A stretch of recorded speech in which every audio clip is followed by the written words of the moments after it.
MTG Speculator Podcast, episode number 31. Today is Saturday, July 8th, 2017. I'm Massimo. Welcome Dan and Matthew to the podcast. Yo! Hello. So Dan's back and Matthew hasn't been on for a little while, so we're going to have a fun three-person podcast today. We're going to be talking the Hour of Devastation spoilers, deck lists, what we're expecting for the metagame moving forward. So hopefully it's going to be super, super fun. It's going to be very exciting. Yeah, exactly. Yo, Matthew, how you been, man? Me? Yeah. Decent. I've been getting way back into EDH. Nice. And I'm super excited. All these most recent sets have been like pretty decent for EDH. Yeah, this one's sick for EDH. Yeah. This one's got a lot of cool combo cards like Imminent Doom and stuff. You know what they say? I'm joking. Imminent Doom's bad. Don't worry. When the set's bad, it's great for EDH. Yeah. Yeah, true. Oh, yeah. Oh, these cards are trash. Good for EDH. Good for EDH. Like, the set wasn't that great for my one-drop cube. Like, I had like 4 good one-drops, maybe less. Yeah. There's an Eternalized one-drop, which is super exciting. It's just going to be a bomb. But, it's a 4/4. Yeah. Sick. This weekend is the pre-release. So Matthew and I are going to be off to the pre-release just after recording this. Dan can't make it. Correct. But I hope you guys had a great time at your respective pre-releases. It seems like it's going to be a fun set. Yeah. All right, let's get into what we're thinking for the metagame. I want to caveat this a little bit because in case you're not aware, Magic Online, Hour of Devastation releases on it earlier than paper. So you could actually play standard events and whatnot starting Monday, July 11th, which is actually crazy. So by the time you hear this podcast, you could probably already play Magic Online. Yeah, and there might already be like 5.0 lists posted. So it puts us in kind of an awkward position because it like doesn't give us a lot of time to like brew and test and whatnot. So we kind of had to push this episode out earlier than I would want because I didn't have a chance to test all the deck lists I wanted to test and stuff. But I did test a bit, and I do have a decent understanding of what decks I built which were terrible, so I won't even bring them up, and which decks had some promise and that sort of stuff. And Dan and Matthew both helped me test, and they have their own ideas about the metagame. So we're just going to like chat it out, see what we're thinking moving forward. I'll have some deck lists added to the description for this episode, so you can look for them there. And we're just going to talk about cards. We're going to talk a little bit about prices, what cards we think overperform, underperform, and then we're going to end off just with some decks and talk about things we're theorizing for the format in terms of actual lists. All right. So the first thing we want to get into before anything else is what we're expecting for the metagame. I know Dan and Matthew both have a lot to say on the topic, so I'm just going to let them go off about it for a while. Sure.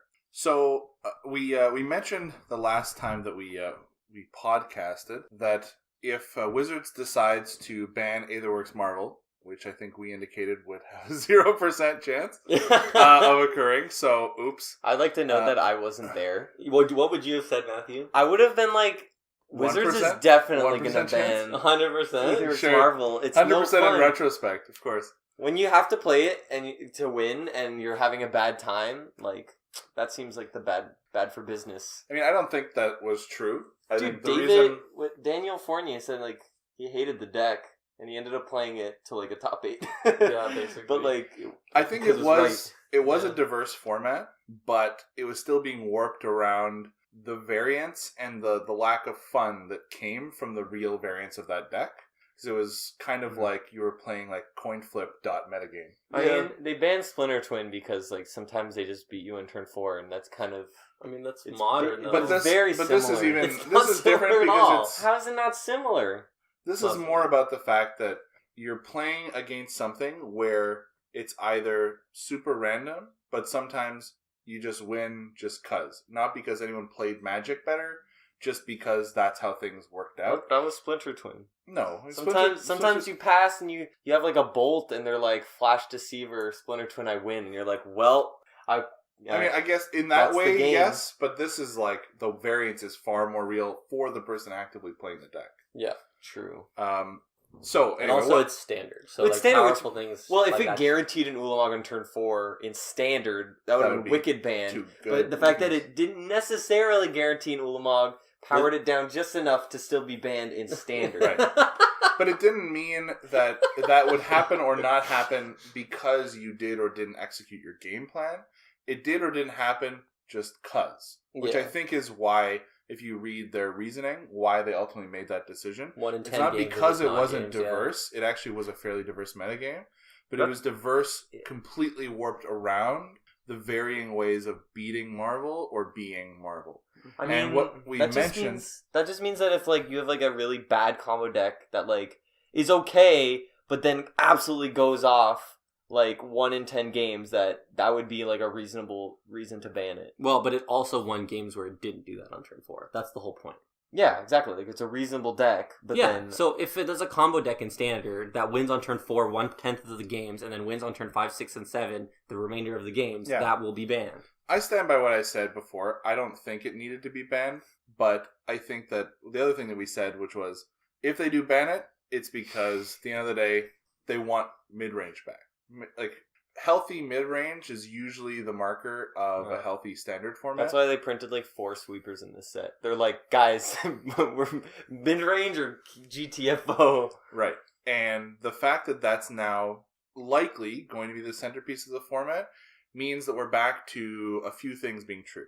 If you're going to play to win, you have to be focused on a few things. Either playing the best or arguably the best kind of mid-range deck, and I'll get into what I think that means in a sec, or you need to be doing a few other things. Trying to go over the top of mid-range with something that's crazy powerful, like a ramp deck, that the mid-range deck can interact with well. Trying to control the format in a way that's tuned to the kind of mid-range decks that are out there, or trying to play something hyper-aggressive that goes underneath the mid-range deck before they can really get the value from their turn 4, turn 5 plays. I don't think that's going to be a possibility. Yeah, I think that Standard. It doesn't look like there's a lot of decks that have that potential. Sometimes Mardu can play out that way, which is one option. Sometimes zombies will play out that way, but I think we were talking about the fact that with so many sweepers, it's likely that zombies may get pushed out of the format a little bit. Mm-hmm. And there is kind of a red deck out there. I think Saffron Olive played... I think he called it like 5 ticks red or 10 ticks red or something. 2 ticks red. Or 2 ticks red, yeah. It's just like super cheap stuff, very low to the ground. Oh, Blood Rage Brawler and Blood Rage Brawler, On-Crop Crasher, Cartouche of Zeal. Lots of cards that it's kind of like a red tempo deck almost. You're playing a lot of stuff, a lot of haste, and you're often making your opponents unable to block. So you're trying to apply a lot of pressure to their face before they can really get set up. So it's possible that something like that comes through. They got a couple of interesting tools for that deck in this set, but I think it primarily comes down to playing the best mid-range deck. So I'll pause there. I'll come back to what I think that means a little bit later, but I don't want to steal too much time. Matthew, do you have anything to say on that axis? I think that besides zombies, like Black-Green and Mardu are still like the decks to beat. They're still really good. We tested them and they were both really fantastic. It just felt like, I'm going to do my thing, and if you can't beat me doing my thing, you're going to lose. Yeah. And their thing was so good. Those are the 2 decks that are, right now at least, coming out of the previous metagame, the best decks for, like, asking a hard question and demanding an answer. Yes. And, like one of them, Mardu, is just, like, play the best cards, like, at every level of the curve. Yeah. And then Black-Green is, like, just have the best synergy. Yeah. Like, Longtusk Cub and the Snake, it was just busted. So good. I attacked it was a 10-10 on turn 4 or something. Yeah.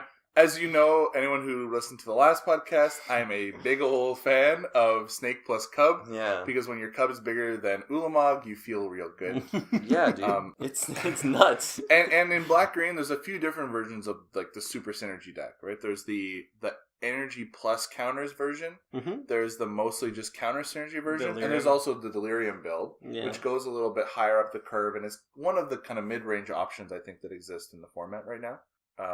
But yeah, I agree. I think Mardu and Green-Black are kind of they're the bread and butter staples of the format right now. Definitely. And I think a bunch of other things are going to build up around that core. Which is interesting because both of those decks are leaning more aggressive. Well, I think they both have the markers of what makes a good mid-range deck good, which is the ability to be flexible in your game plan and perform as an aggro deck that can fall back into a powerful mid-range deck. Mm-hmm. Right? They lose a little bit of the oomph a little bit higher up the curve if they're trying to do that. But that's why a lot of like Mardu decks will have Avacyn or Glorybringer or something at like the 5-drop. and will usually, and Massimo, I'm sure that this is something you're super familiar with, that it'll like kind of shift into the Planeswalker deck post board, so they have way more oomph up the curve by sacrificing that aggression. Definitely. Yeah. Yeah, pretty crazy. So just to jump on like a little bit more specifics of the deck and like what the decks are getting. Mardu and Black-Green specifically. So Mardu gets Baleful Amit.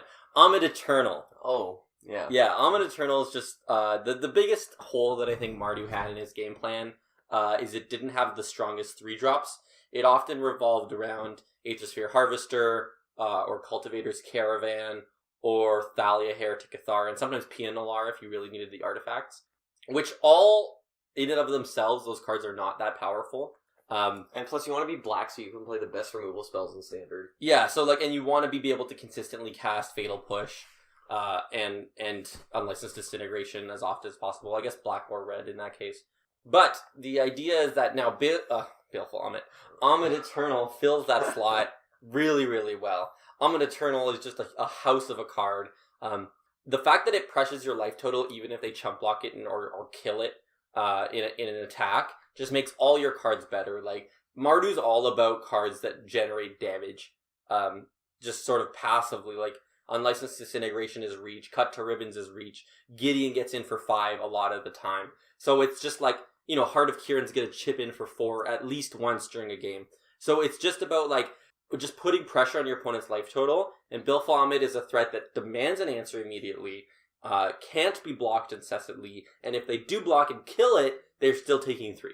So it just does a lot of things the deck wants, and what's good is that I think this solidifies Mardu as a black-white splash red deck, because there was some back and forth about Glorybringer versus Avacyn, Fatal Push versus Cut to Ribbons, these sort of, and Veteran Motorist versus whatever else you wanted to play, in the black slot.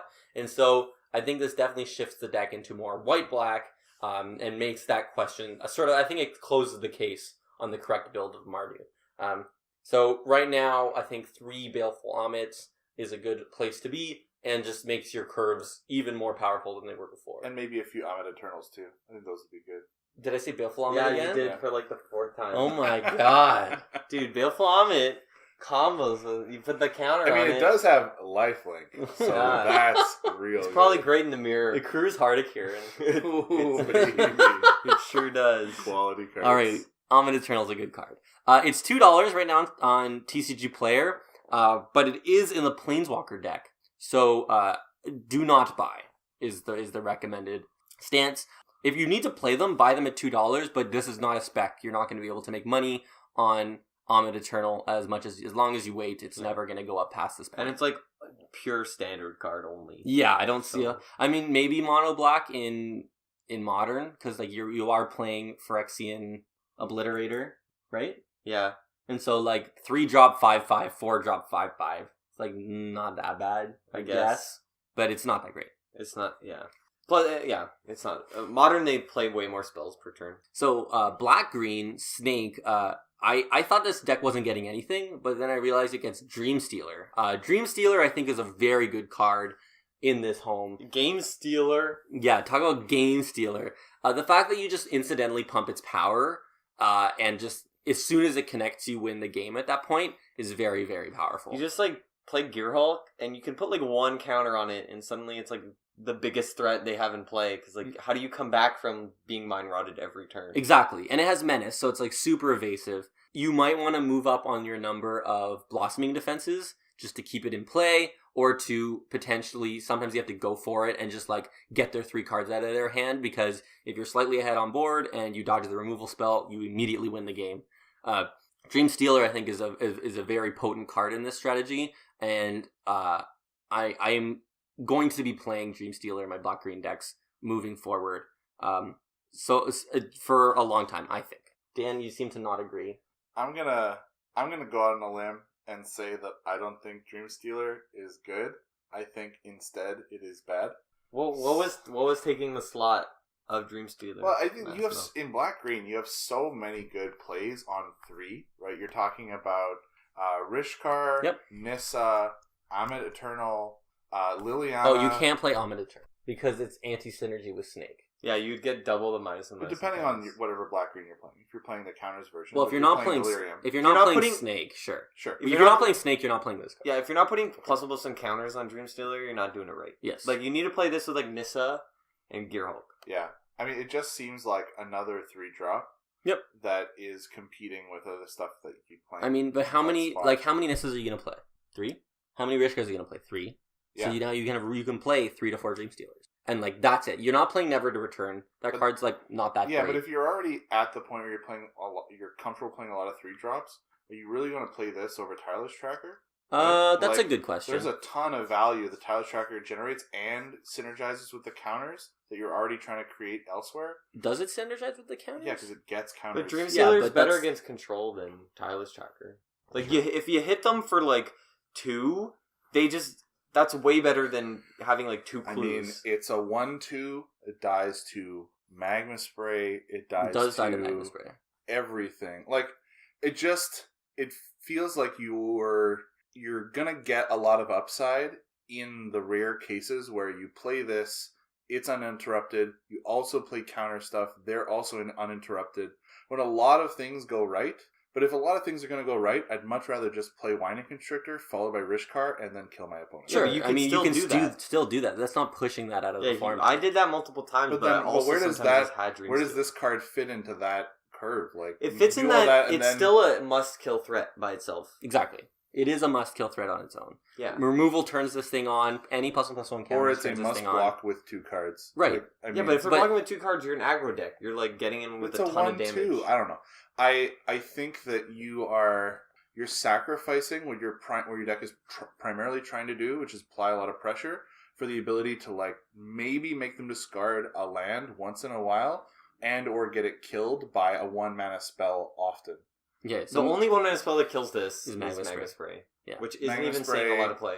Activated Fatal Push. Yeah, but that doesn't cost 1 mana. They'll activate a Fatal Push after combat, and they've already discarded their card. I guess. It was good. This actually did a ton of damage against me. That like it did a ton of work in that, you know, it's a board stall and he has this in play, and then if you Gear Hulk this or whatever, like you put 1 or 2 counters on this, suddenly it's like, well, now I have to expend resources to kill the Dreamstealer, otherwise meanwhile he still has a Gear Hulk, he still has a Snake, like everything in the deck needs to be killed. Longtooth Cub. You know, they only have so much removal, and at least this comes back at the, like, this is, like, late game. It does come back as a 4/4. That is, again, a must-answer threat. Yeah, I mean, the Eternalize definitely improves the quality of this. I could see it slotting, and I mean, it's totally possible that I'm completely wrong, and where things land is, like, this is exactly the kind of thing you want to be doing. Mm-hmm. It just feels like green-black is not hurting for amazing things to do on 3 mana, especially if you're the version of green-black that wants to be, like, going up the chain to Verdur's Gear Hulk. Mm-hmm. I don't know. Fair enough. Yeah. I mean, we tested it. It seemed good. It's very much possible we are also wrong. One thing I do want to say about Dreamstealer is that black-green is historically weak to sweepers, or effects that, like, black-green is a deck that demands 1-for-1s, and if you don't have it, they lose. But if you have a sweeper, like, black-green has a really hard time recovering. Yep. So Dreamstealer does not make black-green better in that aspect at all. Right? So it is furthering its gameplay. The Eternalize is a little bit better, but by the time you're at 6 mana, it's probably too late. Probably worse than, like, a Tireless Tracker in that case. Yeah, exactly. Like, having backup clues versus having a 6-mana 4/4 in your graveyard. Yeah, definitely. It's definitely, like, it's a trade-off with Tireless Tracker. I think Tireless Tracker is another great option for that deck. But I think Dreamstealer is more on theme of just, like, actually attacking. Another thing is that this card is 30 cents online right now. I think this actually could be a reasonable buy. I think there's a world where Dreamstealer actually does see play as a 3-of in, like, a competitive deck, and I think there's a chance it's not bulk, and it could be like a $4 or $5 rare. Sure. I mean, the downside is effectively 0. Yeah. Right? Like, it can't literally can't get much lower than that. Like, it'll fall, like, and if it actually becomes a relevant card in a relevant build of, like, a tier 1 or kind of 1.5 deck, then it'll be worth a couple of bucks, as opposed to what it's worth now, which is almost nothing. Yes, exactly. And that's only one style of deck. It could be in like some stupid pummeler deck or whatever. Yeah, true. You just deal 5 to them and they discard their entire You just hand. mind twist them on turn 4. Although, I mean, that play is begging for aggressive darkness. Yeah, it is begging. Well, what if you have like a pump spell plus blossoming defense? That's the dream. Then you just get them. If you just have those 3 cards, then everyone's happy. Yeah, sure. Yeah, dude. All right, so we're gonna talk a little bit about some other decks that also have some promise in terms of the metagame and what we're thinking in terms of, this very grindy mid-range matchup sort of style. So the first thing that comes to mind when mid-range is king is ramp, in my opinion. And ramp, I think, got a lot of pieces, specifically in Hour of Promise. That card is a house. Having the flexibility of choosing 2 zombies or choosing 2 Shrine of the Forsaken Gods, or like some combination so that you still get the zombies based on how many you've drawn. It's a way more flexible spell than it looks on its face. Yeah, I think the fact that often the modes are just both. Yes. It's not that hard, especially if you're mono green or like green with a little bit of something else, to be playing quite a few reasonable deserts already. Yeah. Such that like you're already still getting the 4 mana worth of ramp by playing double shrine, and getting like 4/4 across 2 bodies is just hugely valuable. Just the life gain. It's basically a huge amount of life gain. And in contrast to something like Nissa's Renewal a little bit later, which is good because it gains you 7 life, but isn't great because like it becomes the diminishing returns are very real. It doesn't affect the board. Putting 4/4 worth of power toughness on the board, even late game, is really good. And if you have all of these utility deserts, you're getting 2 creatures and like potentially 2 pseudo spells for your 5 mana, which is valuable. I mean, if it comes down to it, you can play 8 deserts in your deck, fetch the majority of them, and then that's 16 damage off the red one. That's just like ready to go, sorcery speed. Like, yeah, it's very slow, but like it is a win condition. Like, you can chip in for 8 to 10 damage with these cards. 8 damage off the red one. 4 costs. No, but you can sack other deserts. Oh, right. Oh, yeah. Whoa. Yeah. Whoa. And like the black one, you just start like killing their dudes. Ruin their team. Yeah. Yeah. So I think Hour of Promise at $1.50. I can't see this going up too much more. $1.25 right now.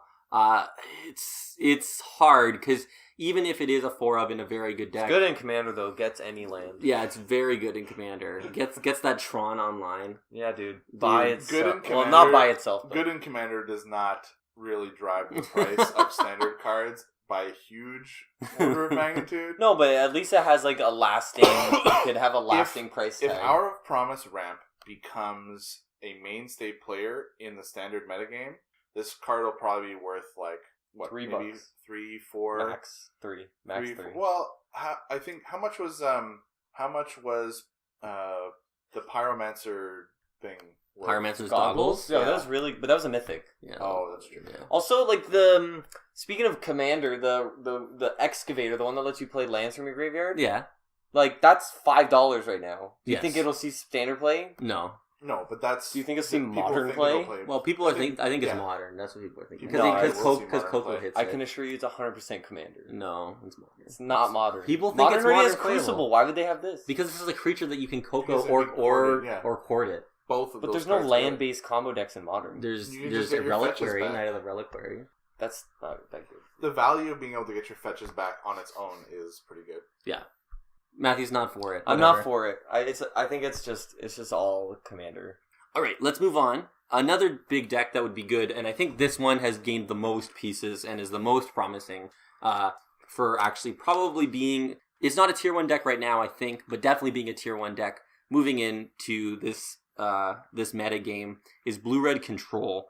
Blue-Red Control has gotten a Braid, which is a fantastic card against its worst matchup, which is Mardu Vehicles. It's also got an Hour of Devastation, which is very good against zombies and Mardu as well. So, And green black. Like, it just, that card fills up a lot of holes that the deck was experiencing. All the go wide decks, I think it'd be, like, some of the Oketra's Monument decks are playing Selfless Spirit and, like, Avacyn and stuff. Sorry, what was that card? Okay. Dan's round 1 opponent from GP Montreal. I'm very sorry I laughed at your Oketra's Monument. That card is standard playable, and you were way ahead of everybody. Except you played the wrong version, but... You played an Odric version, which didn't look good, but it turns out a Catcher's Monument is a very important standard card. Your deck was bad except for Catcher's Monument, but Catcher's Monument is so good that your deck did... I think that's why Dan lost. I think so. Definitely wasn't the authority of the consoles. No, sure. I would imagine it wasn't. Yeah, it did not do the work. But yeah, we were wrong. The Catcher's Monument is like a real card now. And there's real decks being built around it. I think the blue-white build is like very good. Moving forward... There's the Horsey that cares about life gain. Talk about authority of the consoles with the Horsey. Whenever an opponent plays a spell, plays a creature, you gain a life. Wow. It does say each end step. I'll have you know. It does say each end step. They just can't play creatures, or else they get a 5/5. Uh-huh. Wow. Dan, the next constructed GP, you're going to play the same You're going to lose to the same deck? Authority of the consoles turn 1. Catcher's Monument turn 3. And all your guys get indestructible? Horsey on turn 4. Boom. Yeah. Boom, boom, boom. And my Ammon Eternal gets so many -1/-1 counters because he's going to play so many cards. It's true. All his creatures so cheap. Yeah. Yeah, so I think that blue-red control, moving back on track here. It also got the sweet counterspell.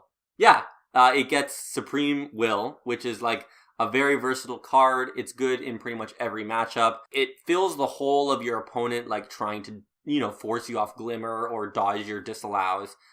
Because if they don't play into disallow, you can just impulse. And it allows the deck a lot of resiliency, a lot more card selection. It's a really powerful card. So it got like those 3 cards are the big thing. I think Bolus doesn't fit in this strategy. In my opinion, Pull from Tomorrow for X equals 5 is a much better card in that slot, in that 7-drop slot. Whereas Pull from Eternity, Pull from Tomorrow can also X equals 3, X equals 4, X equals 5.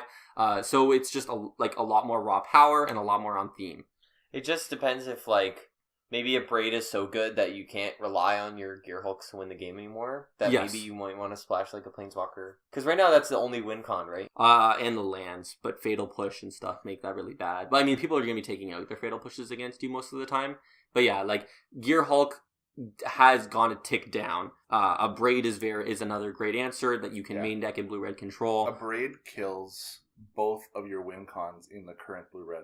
Right? It kills Gearhulk and it kills Fumarole. Well, unless they attack for 1. Sure. No, the Fumarole you can switch back. No, you just do it in response to the switch and then it dies. Then it dies. Oh, right. Yeah. So they can just attack for 1 a bunch of times. That's pretty cool. Is it? Yes. Okay. Is it? Blue-red? Is it? Yeah. Get it? All right, let's move on. So I think blue-red control is going to be tier 1. Hour of Devastation is at $3.75. I don't see this card going much higher. The most I could see it is 5, maybe 6 at the peak, and I could see it settling around 5. So I don't know if buying in is a really good option. We're just in an era where masterpieces hold all the prices of the cards down. It's really hard to make money on specs right now. And I think that's kind of interesting because I think it's kind of pushing the show towards like a spiky show as opposed to an MTG Finance show. I don't know. But they're going to get rid of masterpieces. Yeah, so it's time. It's time to start speculating again. I'm very excited for masterpieces to be gone. Not because standard's going to be more expensive. I actually think it's terrible. I think cutting masterpieces was a terrible choice. I was all for masterpieces all the time. Yeah. I know people who wanted to open more packs just because there's masterpieces in it. They did their thing. They would buy packs of sets specifically if they had masterpieces. And these people don't even know what the original cards do. They don't care. All they know is it's a shiny. It's a shiny card that has weird frame. It's rare. Yeah, basically. Honestly, it adds an exciting element, I think, to opening packs. Yeah, and it's just good I think it's just good for the MTG economy. It's an interesting decision, but I guess we're gonna be back to $30 playable mythics. When they made a design choice over a financial choice, because they're we don't want to print any more masterpieces because we can't make them theme good. I mean, could just be not as often, right? Yeah. They might still have masterpieces in future sets, but it wouldn't be in every set. I don't actually think... I think that might just be a cover. It could just be, that's their PR, but it might actually just be a financial decision, a business decision, so that they sell more boxes. I don't know. I'd have to think about it some more. I can't justify it to myself, but apparently that's where we're at. I mean, conceptually, their explanation kind of checks out, right? The lands, boom. There's only so many card types you can cover off that still kind of makes sense with the set. unless they printed a set that was all about slinging instants and sorceries around, which Amonkhet certainly wasn't. You know, it's tough Amonkhet to could have been find like graveyard angles. based cards that care about graveyard. You know, It's got some of that. it doesn't have to be like a card type. It's just strange that Sure. they like. It's understandable though to say that they might run out of angles to take. I mean, maybe they should have just printed fewer masterpieces or fewer different ones. Yep, I agree. As opposed to trying to find so many, but Yeah, true. They could have reduced debatable. it to like 10, 15 large set, 10 small set or something. Yeah, I think that's what they should Well, have done. they could also reduce it so there's no more small sets. Hey, true. Whoa, that's That's a coming. good point. All right, let's move on to another deck. This is Blue White Flash. I think this deck has powered up as well with Supreme Will. I think the opportunity of just like representing Spell Queller, Supreme Will, and Stasis Snare all on turn 3 is really good. I think this deck might want to shift into Esper for Toolcraft Exemplar, Heart of Kirin, and Scrap Heap Scrounger, just so that it can put on pressure while also representing these counterspells. Me and Matthew tested this Blue White Flash deck, and we found that if it fell behind, it didn't have a lot of good ways of catching up. I just wanted it to play Fatal Push, really. Yeah, like it just didn't have any real interaction. So maybe Esper's the right place to be. But then at that point, you're asking the question: Is it Mardu or Esper? Right? Is it Spell Queller or Unlicensed Disintegration that are like the real payoff cards? Yeah, I would argue a counterpoint that, I mean, realistically, I think Heart of Kirin is really at its best when you're effectively giving haste to your other later plays on turns If they have 3 and flash, onwards. what's the point? And exactly, if you're planning on playing an EOT game at the end of their turn, Yeah. then Heart of Kirin loses a ton of its value. Yeah, that's a good point. Right, so I do agree that there is something to be said for turn 1, turn 2, try to play the most compelling threats you can, and then switch into this mode of extremely hard to play against turn 3 onwards. But then, like, turn 4, you're like, shouldn't I just play a Gideon? I feel like the EOT plan falls apart without a critical mass of things to do. Yeah, fair enough. I think the biggest hole in this deck is not having a 2-mana white kill spell at instant speed. Yes, definitely. It really needs some sort of Impeccable interaction. timing is not gonna cut it. Yeah, Immolating Glare is not Immolating Glare. not enough. I mean, you can play Declaration Stone, but it's just not really... Not being able to working. leave up Censor is Or pretty Blessed pretty Alliance, bad. but Blessed Alliance, I think, is weak against all the Thraben Inspectors and stuff that are out there. Yeah, it's just not... Blessed Alliance. Oh, right. Yeah, because they're just gonna attack with it. Yeah. It's closer. Blessed Alliance is closer than Or like splash into colorless for spatial contortion. that's not a terrible idea because I know, you do 'cause I have said it. you have Obviously, it's a good 8 lands that the pain lands. Yeah. Right. They like you just need something to kill their scrounge or something on turn 2, so you're not taking 1,000,000 damage. So you can Long actually Tusk Cub, Winding Constrictor. yeah, just so that on turn 3 you can leave up mana and not have to take like 7 damage like with like a Right. with like a spell queller in Yeah, your hand. because Or you have to something. kind of do one of two things, I think. You have to either commit a compelling threat to the board on turn 2, probably, and then 3 onwards, you're just playing stuff that messes with their plan while your threat continues to chip away. Or you need to kind of keep them out of the game as much as possible with your own spells, turns 1 and 2, and then by turn 3, you switch into this mode of you have no idea what I'm holding, and it screws with your ability to like make the choices. All right, so the last decks sort of that we want to talk about is the Eldrazi colorless splashing some number of colors deck. This deck has a lot of promise. The mana base pushing Thought Not Seer and Reality Smasher into the limelight A again. lot more And easy, Matter yeah. Reshaper. And Matter Reshaper as well.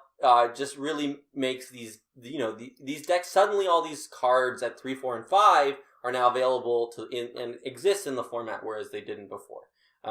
My biggest concerns with these decks is that at 4 and 5 mana, they are competing with a lot of cards. So if you're, red X Eldrazi, like Glorybringer is likely just better than Reality Smasher, right?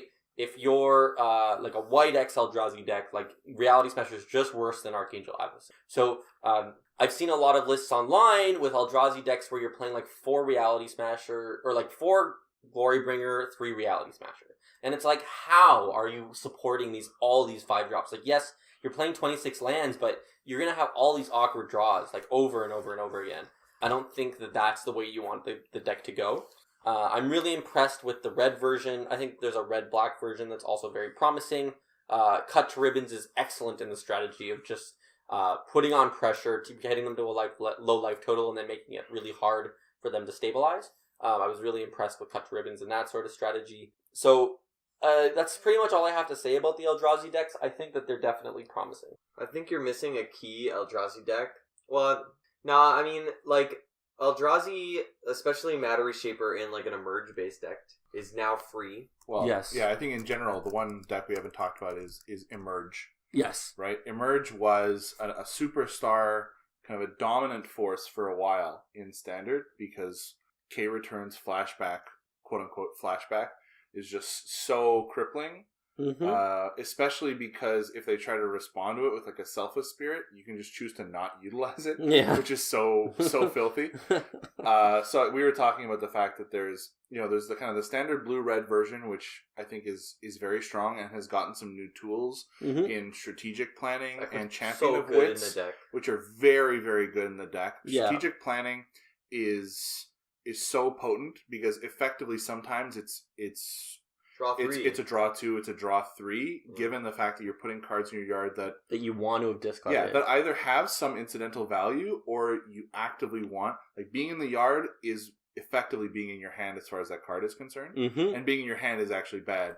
Plus, it helps you pull for your lands, it helps you put K-Return in the graveyard. It's fantastic. And Champion of Wits... Prized Amalgams in your graveyard. Prized Amalgams.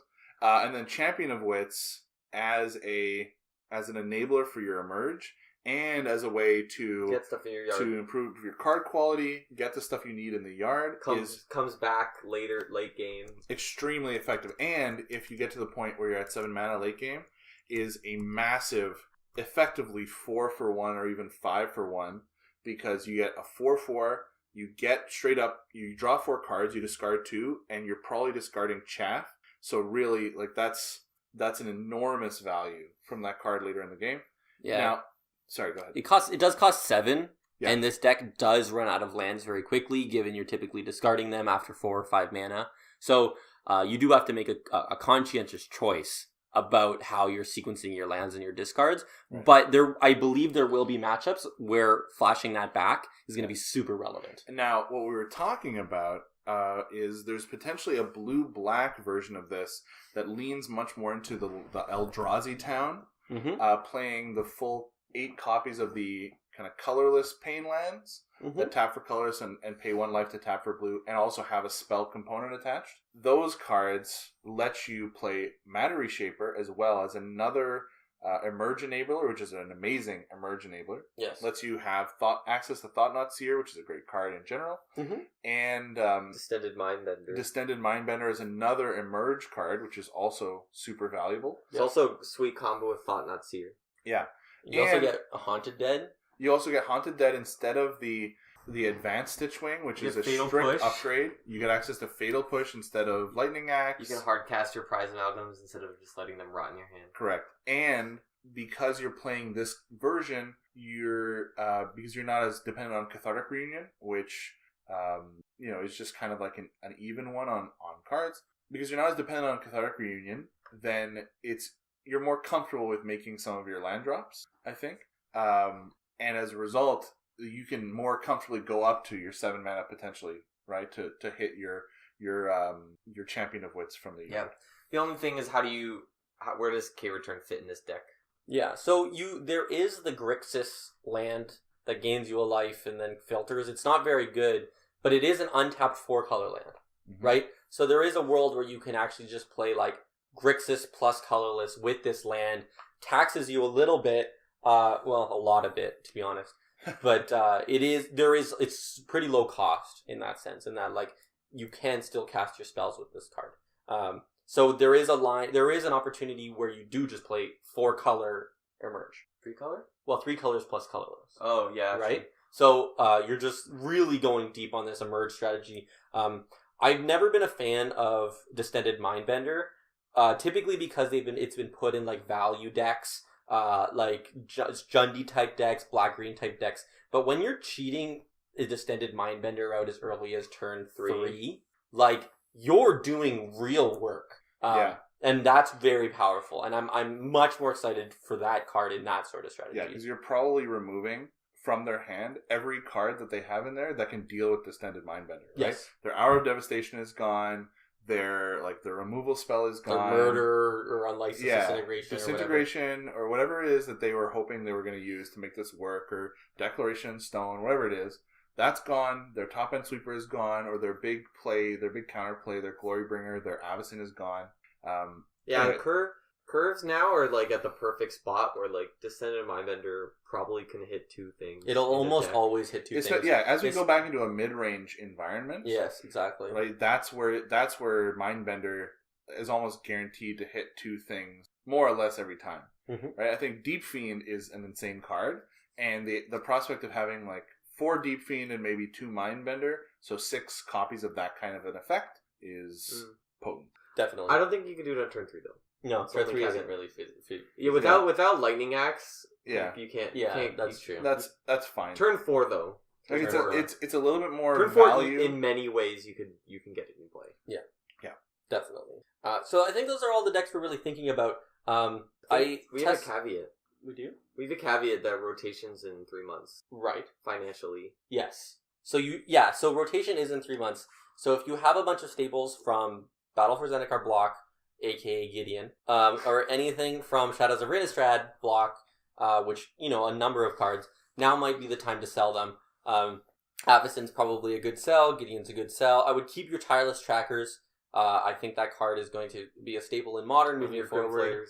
Yeah, keep your Grim Flayers if you happen to have those. Right, what about Traverse? Traverse, I think you would hold on to as long as you possibly can. That card's going to go nowhere but up. Ishkana you could sell. Ishkana's going to drop. I think all of the relevant Eldrazi, like they're seeing Legacy play, like those cards are going to hold value. Play? No, sorry, I'm talking about like Reality Smasher, Thought Knot, Matter Reshaper. Yeah. Those cards are going to hold value no problem. Because their value is not derived from Standard right now at all. Exactly. It's purely based on... So which means they're probably a great buy because these decks might actually get good. Yeah, they already are good. And then you're a little bit closer to building that Legacy deck. Or that Modern deck. Dude, City of Traders is like 150 each. It's okay, don't think about that too much. Don't worry. One step closer. Yeah. One very small step. But yeah, so rotation is coming soon, so you do have to be a little bit careful about the way you sequence your things. But a lot of decks are staying together. Mardu will be staying together. Mardu without Gideon? Mardu without Gideon. I mean, you might play Gideon the Trials. Who knows what Ixalan's going to bring, a.k.a. we've seen the rare sheet, so we kind of know. We do know. Wait, what about Thraven Inspector? Isn't that a key part of the deck? Yeah, Thraven Inspector will be leaving, and that'll hurt a lot. So the deck will definitely shift for sure. But like Heart of Kieran, Toolcraft Exemplar, Unlicensed Disintegration, like all these key cards are still... Glorybringer still exists. So like the deck will shift for sure, but it's not losing It's more everything. about like someone will find a shell for the fact that there is a 1 mana 3 power and a 2 mana 4 power card in the format that have synergy with each other. Scrapheap Scrounger. Yeah, like maybe the Toolcraft Exemplar is extremely powerful, and that card is not going to vanish from the format. Nope, not at all. So those are the decks we're talking about. One of my friends at the store had a really interesting Teamer Delirium list.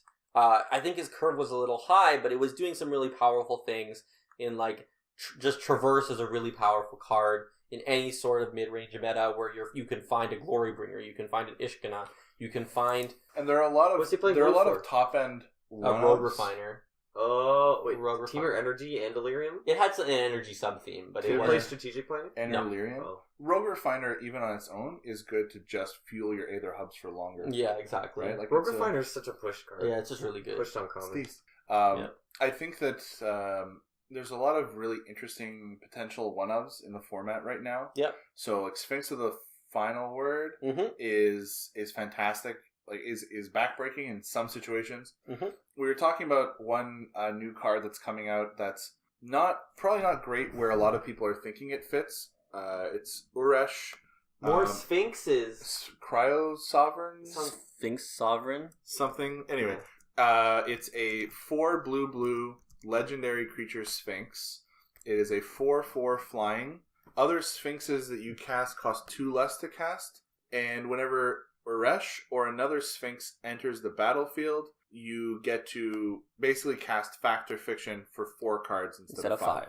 Yeah. Which is, as a potential one-of to traverse for, right? A 4/4 that also nets you the best card or the best 2 cards off of the top of your deck is a great potential target to try to get back in the game or wrap things up. Definitely, and it is a huge evasive threat. It does have an ETB effect, so it is hitting all the cylinders of standard playable card. My biggest concern is that it costs 6. Yeah, that's all. And that being said, like, we're talking about it almost certainly as a one-of, as a tutor target. So financially, the implications of that are pretty thin, right? And it's a rare. It's a mythic, actually.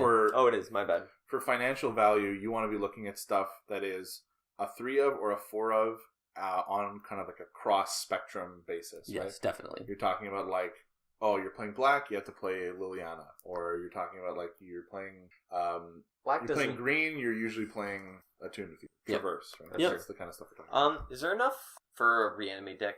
So this is a good question. There's Razaketh, there's like... That's like all the reanimate costs 5, so the Sphinx actually costs 5, and like the Ishkanah costs 5 anyway. So like you have multiple reanimates of 5. There's reanimate effects down to 4 mana if you're willing to target artifacts. It's true. With refurbish. That can get back the God Pharaoh's gift, which can get back something else. The other option is if you can hold the game off long enough to get to 6 mana. And then Ever After for 2 cards. Yeah, that's my biggest concern. Is like they're putting 5 mana reanimators in, but I'm pretty sure they're bringing back like 6 mana cards. Like, there's nothing really to cheat in. The really crazy top end stuff is cast triggers.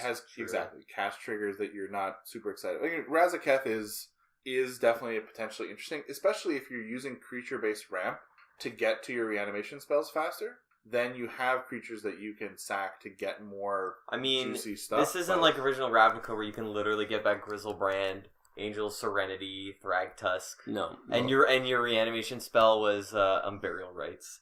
I don't think it'll be that good. No, I can't imagine. And there's so much else that's going on that's really tasty. Yeah, because while you're trying to execute this plan, you're not applying any pressure, right? You're not applying a clock.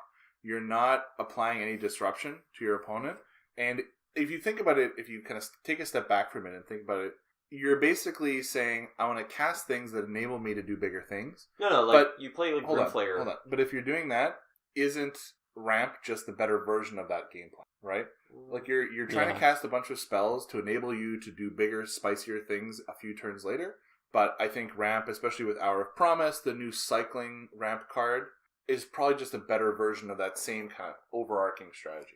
I mean, it depends on how easy it is to get Ulamog, because I wouldn't want to ramp into these cards. Like, I'd rather like Grimflayer or strategic planning them in the bin, or maybe not Champion Wits. That's more of an emerge thing. Sure, but I mean, just because the the reanimation spells themselves cost 5 or 6 mana, by that time with an actual ramp deck, you'll probably already be to a World Breaker or potentially an Ulamog. Right, you can cast Ulamog on turn 5 with the Hour of Promise deck. Yeah. Is that true? Yep. Yeah. It is. Right, because you can, turn 3, you cast one that upticks you 1.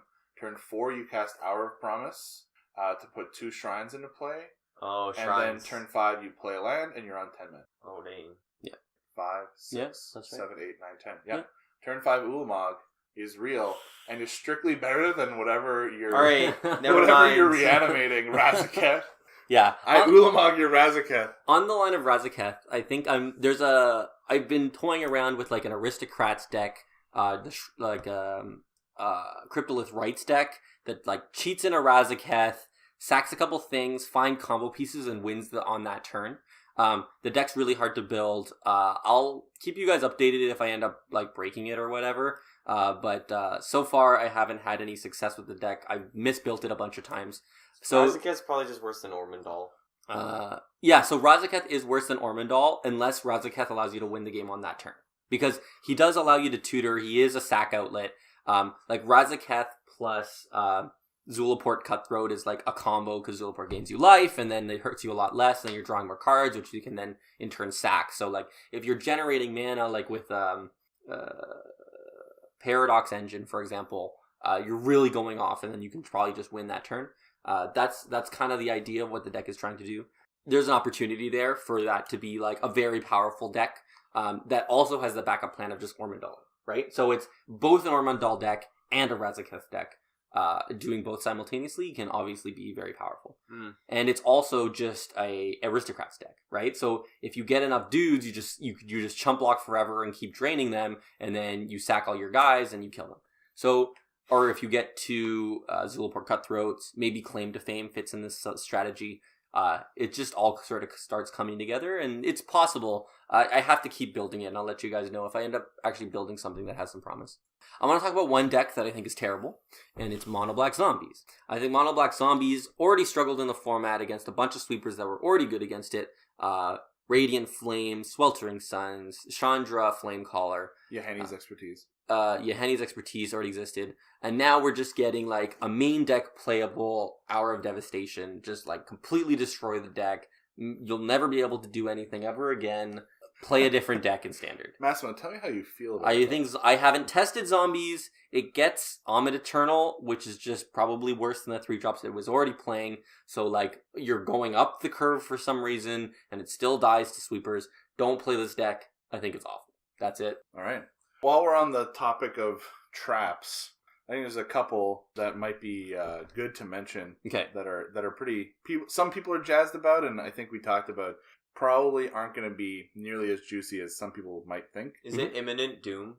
Nope. Imminent Doom is imminently bad. Okay. What card is Imminent play Doom? it. What card Dude, is it's that? the one that you get Doom counters. Yeah. Oh yeah, card's terrible. Great. Aww. We're not going to talk about what the card does because that way you don't accidentally play with it. Unless it turns out to be really good, in which case I take it all back. I think the first one is the cycle of God Last Something cards / Hazoret's Undying. It looks like the drawback of not untapping your lands next turn, which costs you at least as much mana as the card costs, and sometimes more, and it costs you even more mana as the game goes on, which is extra bad. So it gets worse over time. Are probably not good enough. Yeah, I think the green one, a 5/4 on turn 2 seems like a compelling offer. Like that's the best one, right? Maybe. On its face. I mean, I don't know. I think the fact that you're playing a 5/4 that dies to Well, that's what I was going to get to. It just dies to like the premium removal spells of the format that everybody's playing. Yeah, like it's just not good enough. And the blue one's just worse than Confiscation Coup. Yeah, it's just worse than Confiscation Coup. And dies to every real removal spell. Also dies to any kind of bounce effect. So if someone is playing a Commit to Memory or the new blue-black Aftermath card that bounces something and then has a discard 2 attached to its Aftermath. You think that's the Disperse? You think that's gonna see play? Yeah, I mean, if you want to Shaheen Disperse. Sarani mentioned it in his list of like potential cards for Constructed, so I'm holding out for it. It's just like the drawback is I think too much to overcome. At least in an aggro deck, like you won't have the room to like play that. Like what the real question is like, how do you dodge the drawback? How do you minimize the drawback? Right, and it's very hard. It's very like there's not a lot of great ways to realistically try to dodge that drawback. At least that I've seen. Unless you're playing like Artifact Ramp or Creature Ramp because they untap. Sure, but even then, that's still mana that you don't have access to. Yeah. Right? Like whatever lands you tap for that, like you're just losing out. So when we said there's a lot of sweepers in MLK, we meant Hour of Devastation in many decks over and over again. Yeah. Because one good sweeper is the only sweeper that matters. It's true. Language, now, like, you only had the one, but it was fantastic. Obviously Bantu's Last Reckoning works a little bit better if you're heavy on the walkers, right? Because it doesn't punish you for having planeswalkers, so that's a plus. Yep. But I mean, it also means that you're trying to use this later in the game after you already have planeswalkers. So it's more of like a mid to late game release valve than it is an early game card. And that's a use I could see, but it feels a little underwhelming to me. Like they're undercosted. Like all of them except for Hazoret's. Like they're undercosted. Like if you want to play a sweeper later in the game and you're already playing a bunch of good planeswalkers, you're probably just going to want to play Fumigate or the one from Zendikar. Right. Well, Right? what I was trying to get is like the cheaper, which means that you should be able to jam 2 spells in 1 turn a little bit earlier. But then you take your whole turn off. The next turn. You take the whole next turn off, but you resolve the Planeswalker or whatever. You've resolved the Planeswalker, or you've jammed like a hasty threat or something. There's got to be a reason.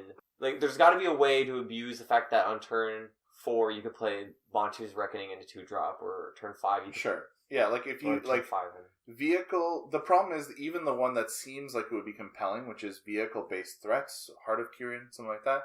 Those are really good for giving your subsequent plays haste. Yeah. But then you can't have any subsequent plays because you don't have any mana, which is kind of disappointing. So you have a Heart of Kyrian, then you Bontu's Last Reckoning, and then you sit there and be sad for a while. Then you bring back Scrap Heap, and then you crew Heart of Kyrian, and you attack for 4. Like two turns later. Anyway.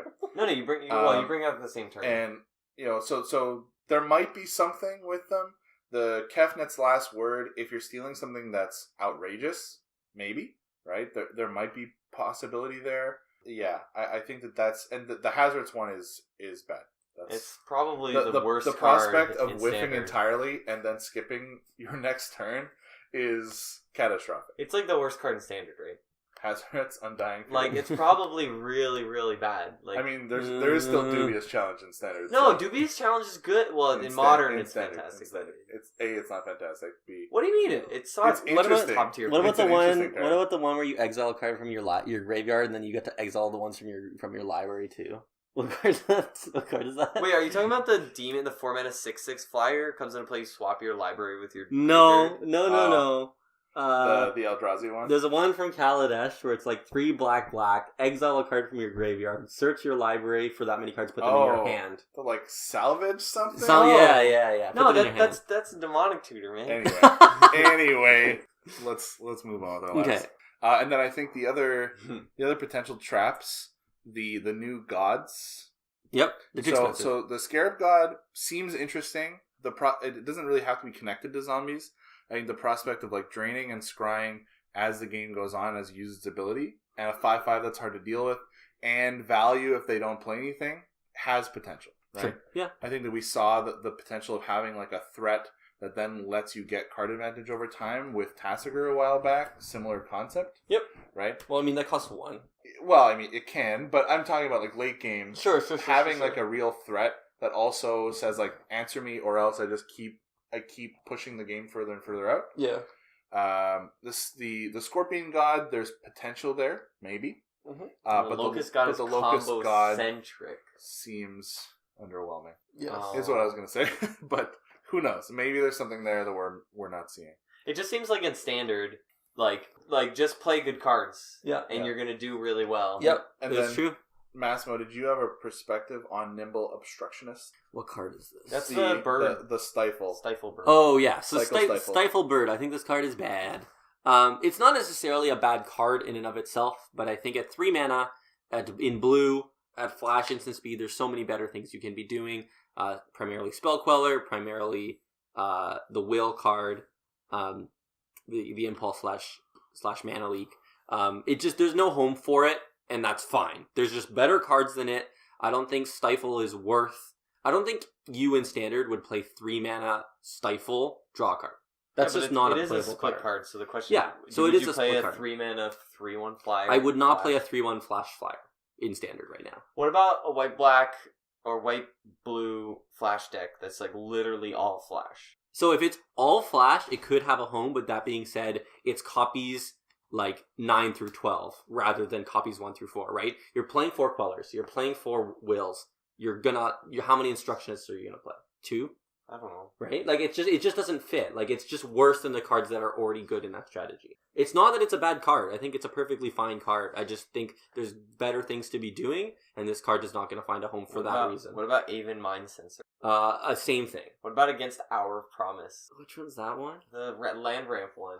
They stop cast those in, zombies. you splash an Aven Mind Sensor. Oh my god! Wow, the cyber technology is getting so real. Yeah. Wow. Hate out the ramp deck with those. Or they Aven play Mind Sensors. Razaketh, and you're like, Aven Mind Sensor. I mean, I guess they get to look at the top 4 and pick They still one. get a card. It's an impulse. Yeah, they get an impulse. They get an impulse instead.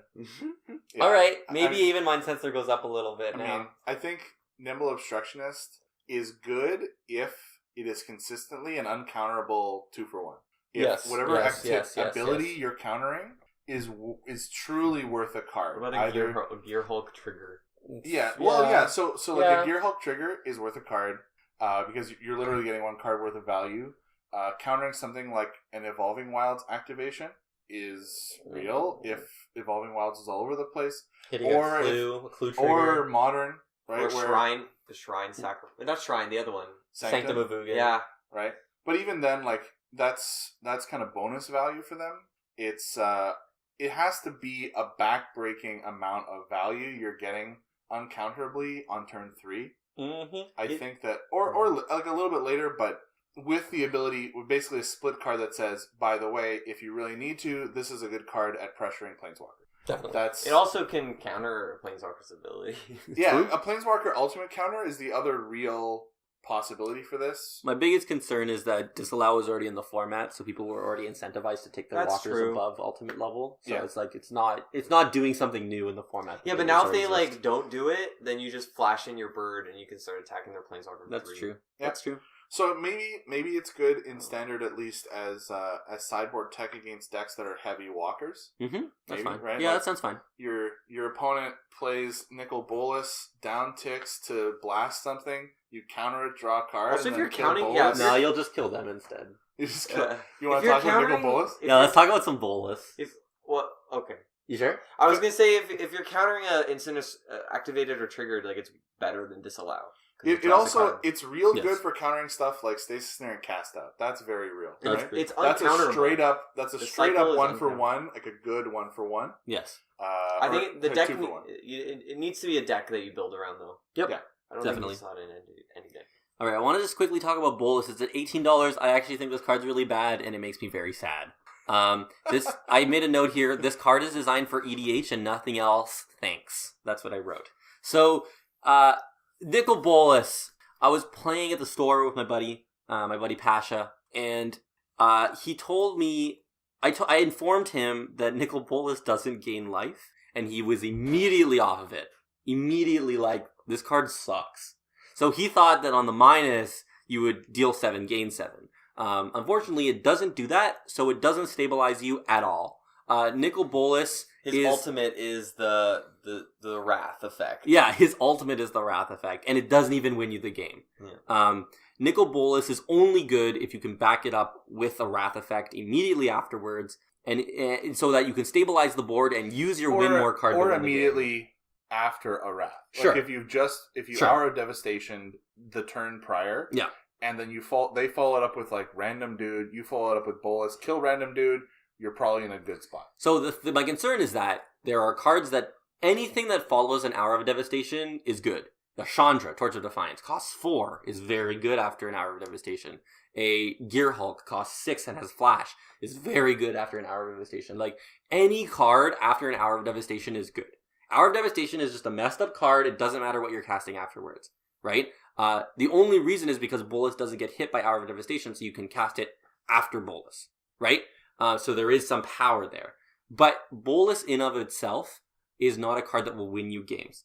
Bolas in of itself will exile 2 cards from your opponent's hand when it comes down, and if they have any board presence, they're going to ignore it and attack you. And they're going to demand an answer on the next turn. You can minus kill a threat, but you're still demanding an answer. Even if they eat your hand, as long as you have any board presence at all, you're going to win. And like the +2, it's just it's not that strong. It's very not strong. Most of the time it generates a chump blocker, and again, like they're putting on pressure, so they're still living off the top of their deck. It's not like you're cutting off their draw step. So if they kill your chump blocker, if they have any interaction whatsoever, if they have an exile, a permanent effect, like Bolas just dies, like it just doesn't do enough for the mana cost. It doesn't stabilize you. They cast out Bolas. Yeah, they cast out Bolas. It's just like if they have a counter spell, if they censor your Bolas, like dear lord. Or you play Bolas and they never it, and then you cry. Yeah, exactly, right? Like you play Bolas, you plus Walking Ballista.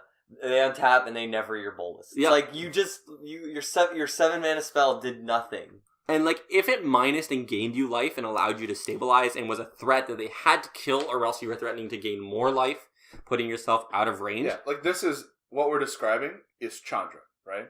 It lands, it has an impact on the entire board. Yes. Yeah. And it is a must-answer threat, otherwise it hits for a difficult to deal with 6 damage every turn. Yeah, and as a plus. Or draws you 1/lots of cards, depending on the quality of your hand. Yeah. Right? So, Yes. like, every effect is must-answerable, and it can land and immediately protect itself and have an effect on the board. Definitely. Yeah. Basically, if you have 6 or more mana, you're probably always preferring to cast Chandra in most situations, unless you're already way ahead, in which case Bolas just closes the game, but you're already going to win. And the biggest thing is that 7 or 4 toughness is like the spot. Yeah. And Chandra 6 comes down and kills everything. Yep. If like 5 toughness was a thing, then, you know, like Bolas dealing 7 would matter. But really, Bolas could say -4, deal 4, and would operate as the exact same card most of the time. Yeah. Except it kills other planeswalkers. That's the biggest thing, is that it kills other planeswalkers. Also, if your opponent happens to be on 7, you win. But in my opinion, you should just play that cycling uncommon from the set that deals 6 for 6 mana. That's probably just Bolas. Don't do that. That's obviously Also, bad. yeah, Chandra is 6 mana, deal 6. Yeah, exactly, right? But the thing that we were talking about is the spot that Nicol Bolas seems to potentially fit. Now that we're saying we're moving into the world of mid-range as the core of Standard, is if you're, say, a blue-red mid-range deck or a blue-black or something that can splash in Bolas as basically your go-over-the-top trump card, it's your mechanism for beating the other mid-range decks by having something that drops, doesn't necessarily have a ton of pressure being applied to it right away because your mid-range, you have some other stuff down, and immediately starts generating a ton of value in the mid-range matchup. Right? I can see that. Pulling 2 cards out of their hand, killing their scariest threat on board, or starting to uptick towards a board sweep, which is very relevant in the mid-range matchup, while gaining you cards in the process. I mean, if you can manufacture a scenario where you Bolas -, to kill a planeswalker and it doesn't die, that's very good. That then your 7 mana planeswalker, it did something. Definitely. Yeah, and that's in like the mid-range matchup mirror. Yep. That's a very valuable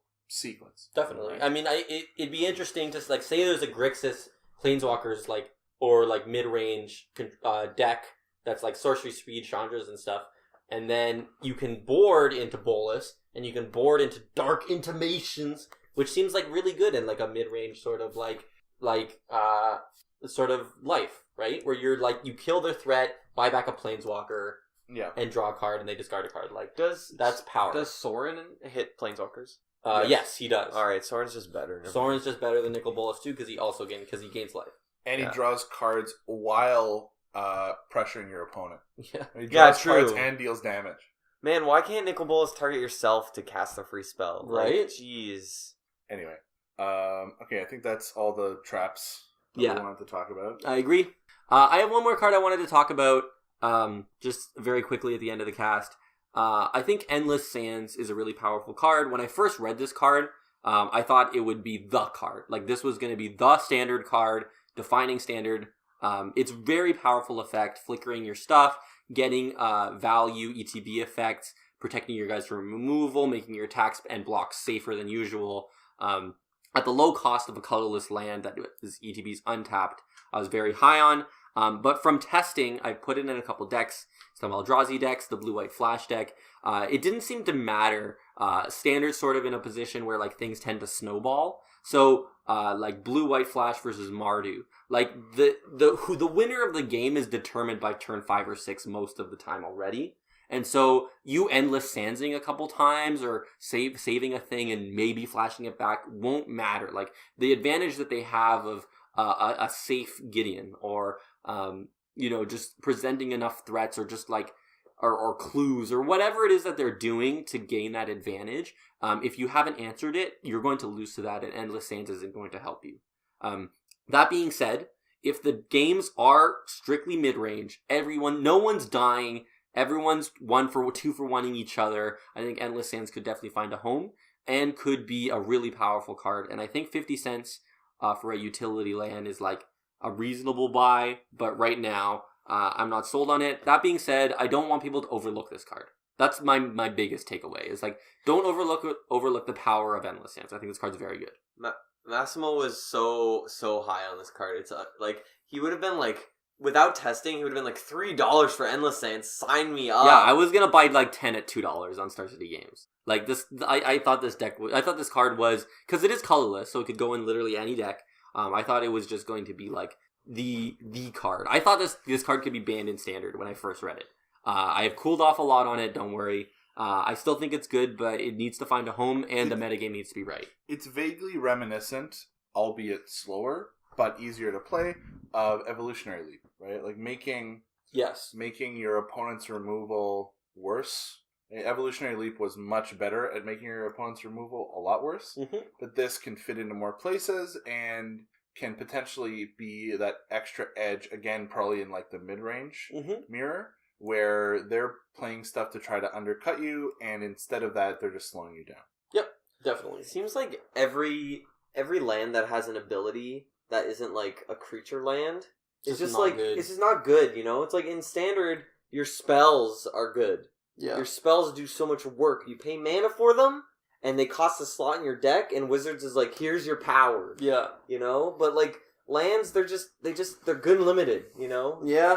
Well, I don't think that's entirely true right now. I think one of the reasons why the Eldrazi decks may be relevant in Standard now is that, one, the Matter Reshaper, Thought Knot, Reality Smasher package is like real threats that also come with like built-in card advantage. And on top of that, they enable you to play with a land base that is spell lands, right? Like the new kind of pain colorless lands that have very real spell effects attached to them. Cards like Grasping Dunes and Cradle the Accursed, which don't do a ton, but do more than nothing, right? They potentially kill a little something, they give you a zombie. Things like the new land that lets you exile graveyards. Yep. Right? There's a lot of potential utility. And like the creature land too is also pretty good. Right. The new one that exiles a desert from your graveyard. And, any land. A land from your graveyard and becomes a 3/4. Yep. Between all of those, it means that you're getting, as you move into the sort of the mid-game, the mid-late game, you're getting some extra value from your lands, which is increasing the net impact per card of your deck, which is kind of the marker of why a person generally wins a game of. Yeah, my concern is just like they give you like such small win percent. Like, you know, your random Abrade could give you like a plus like 5 or 6 win percent, but your random land will give you like a 0.5%. Right, but it comes down to, are you sacrificing anything to get access to that? And if playing these means... Usually it's a color, right? Yeah, it's like, okay, let's say I'm playing the mono black version of this deck, so I get access to some of the best removal spells in the format, some other good utility spells, and I get access to probably one of the most effective mid-range packages of threats. And on top of that, my lands are spells a little bit. There's potentially opportunity there, which is why I think some of these decks are kind of coming back. I feel you. Yeah, I agree. Anyways, I'm excited for the new Standard format. It is a modern PPTQ season, so I won't be playing as much Standard as I usually do. But that being said, there will be events and stuff. I will be very likely just jamming out some Mardu, some Baleful, some Omid, some Baleful Omits, some Omid Eternals. You should do an F&M where you play Baleful Omid instead and no, see which one's better. You know what's definitely going to happen is I'm going to play a competitive event and I'm going to write Baleful Omid on my deck registration and I'm going to get a DQ because... Or you're going to write Omid and they're going to be like, I don't know which one you meant. Yeah. Like how you write like Ballista. It's like walking Ballista or charging Ballista. Yeah, I got a game loss at a PPTQ because I wrote Ballista down and it turns out there's also charging Ballista in the format. Someone's going to pithing needle you and name Amit. Which Amit? Baleful Amit. You must have been so Baleful confused Amit. by you. That's going to be the win for you. Dude, Pithing Needle would do nothing against that. Alright, I think that's all we got. They'll be wrong on so many levels. I think that's all we Lost got. Legacy naming Baleful Amit. Oh, that's synergy. That's the technology right there. I think that's all we got for you guys this week. Thank you so much for listening to this episode of MTG Speculator Podcast. We really appreciate you guys putting in the time and listening to us and having some good laughs with us. A reminder to subscribe to us on iTunes. Give us a 5-star rating if you'd like. We're on YouTube and also on most podcasting services. So you can check us out there if you want to subscribe. We're on Twitter. Follow us at MTG Spec Podcast for episode updates. Send us feedback, send us deck lists, send us pictures, whatever. We're happy to interact with our fans at any time. If you want to send us something more long form, you can shoot us an email at mtgspec@gmail.com. A reminder to tell your friends about the show. That's the best way to help us grow. We really, really appreciate every single one of our listeners, and we're looking forward to doing more regular scheduled episodes as we continue along. And finally, check us out on mtgspeculator.com. That's the home for the podcast. You'll find everything there fully archived. As always, thank you so much, guys, for listening, and we will see you guys next time. See ya. Bye.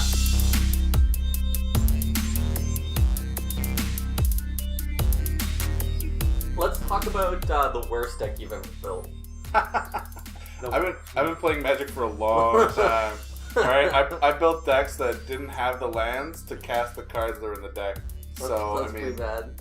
So I made a deck recently, and it was like a improvised deck for Modern, and it played like 16 0-drops and the demon and some like thought cast, and I was like, on paper it was like, yeah, this deck's good.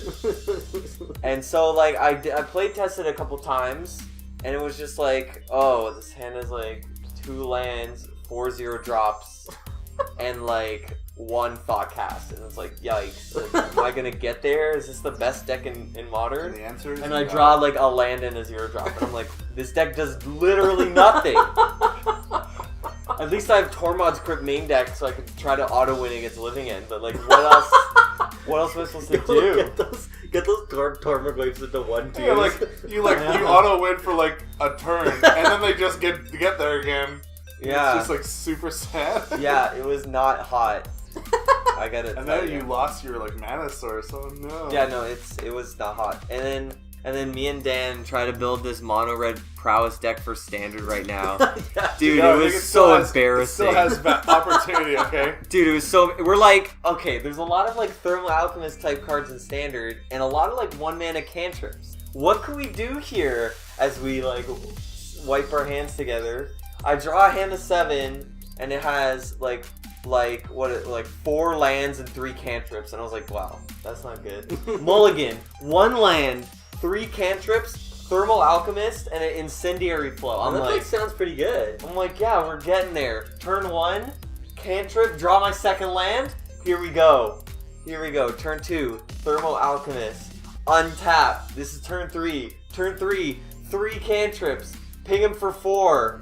No gas. Yeah, I draw a couple more cantrips, flood out a little.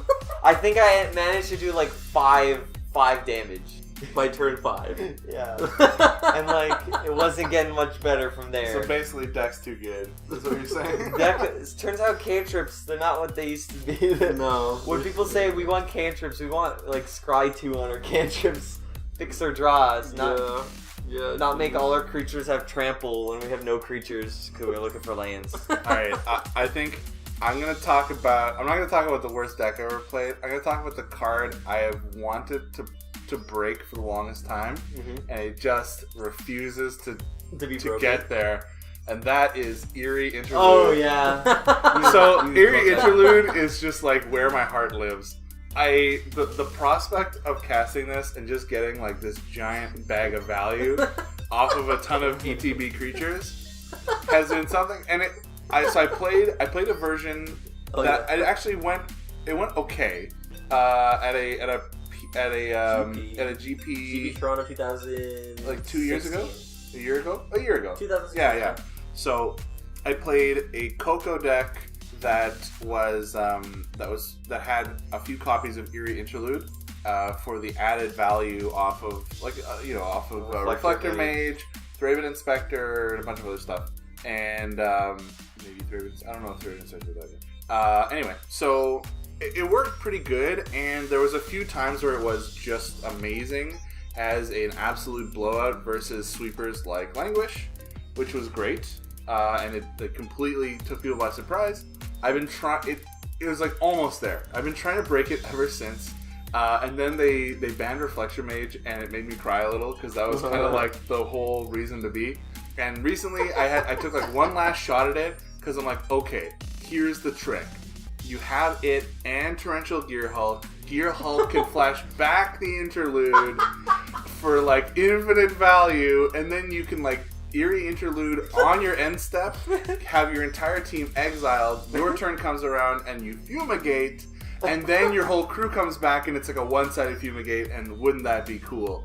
And it is cool like once every 40 games, but for the most part you sit there and do dumb stuff. Dude. Because there's just not enough like the critical mass of decently sized and costed cards that also have ETBs that are worth a card or almost a card just isn't there right now. Dude. It just cuts me like a knife, and so Eerie Interlude sadly will probably never be relevant unless you just really want to sidestep our devastation. Yeah, like a boss. right? Like a boss. Because who needs value? Yeah, true. Anyway.